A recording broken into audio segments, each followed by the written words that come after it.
Welcome back. Today we are talking about Brad Furr, the driver out of Pleasanton, California, who did have a brief stint with the World of Outlaws as a full-time driver.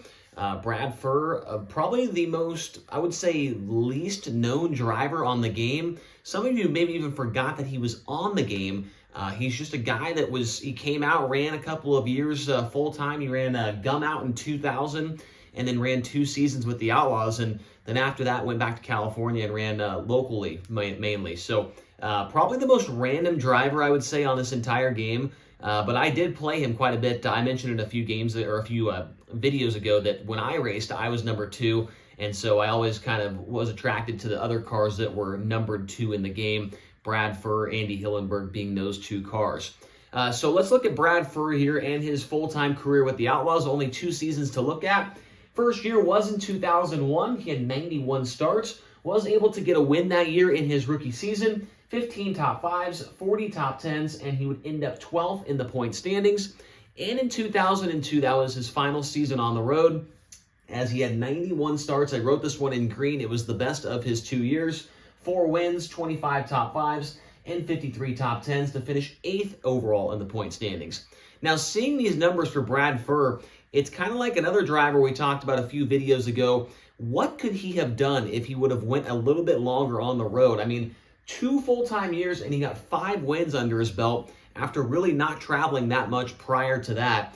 Kind of impressive, I feel like, from Brad Furr to be able to put these numbers up on a really small-time team. I feel like they hadn't done much traveling. Goes out there and is able to do what he accomplished in those 2 seasons. I would have liked to see him run a couple more years, but it is what it is. So overall stats for Brad Furr against the Outlaws: 241 career starts. He was able to get those 5 wins. He's currently tied for 64th on the all-time wins list, tied with Spencer Baston, Jacob Allen, Danny Wood. A couple other guys are on that list. I think Brian Paulus, another one, is on that list as well. It's tied right now with Brad Furr.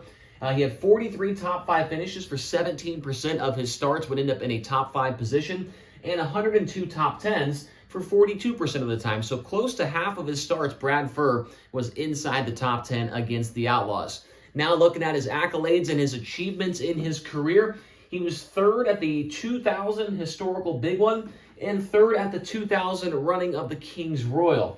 He is a 2-time Knoxville Nationals feature starter, and he was also 3rd at the 1999 Front Row Challenge during the week of the Knoxville Nationals at Oskaloosa. He has 1 win with the King of the West Sprint Car Series, the 410s out on the West Coast. He's a 3-time Ocean Speedway track champion. Those championships coming in 2013, 16, and 18. And relatively recently, only 6 years ago, Brad Furr was a champion, but he has since retired, has not ran a race since 2022. He was also a 3-time winner with the World Series Sprint Cars down there in Australia.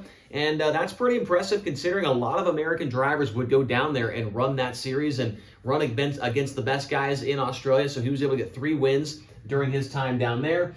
And in 1999, I found this quite interesting. With the Northern Sprint Tour out there in Oregon and Washington, a 360 series, he was able to win 5 races in a row at tracks like Grays Harbor, as well as Southern Oregon Speedway, I believe, and a couple other ones around there.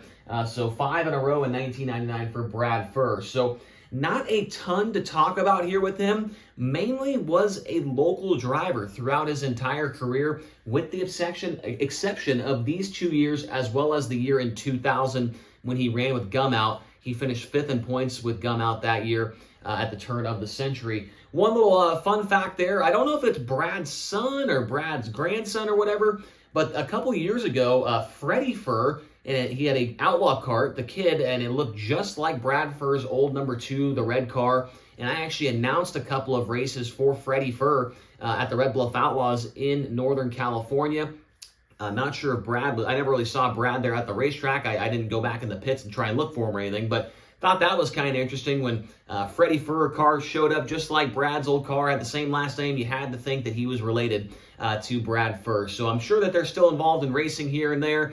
Yeah, that's all we've got today for Brad Furr. Hopefully you guys enjoyed this video. Tomorrow, I think we're going to cover Danny Lasowski here on the channel and his very, very impressive career. And I'm guessing we're going to need 2 whiteboards for him here tomorrow to fit all the information that he accumulated over his career. So hopefully you guys enjoyed this video. We'll see you back here tomorrow on the channel.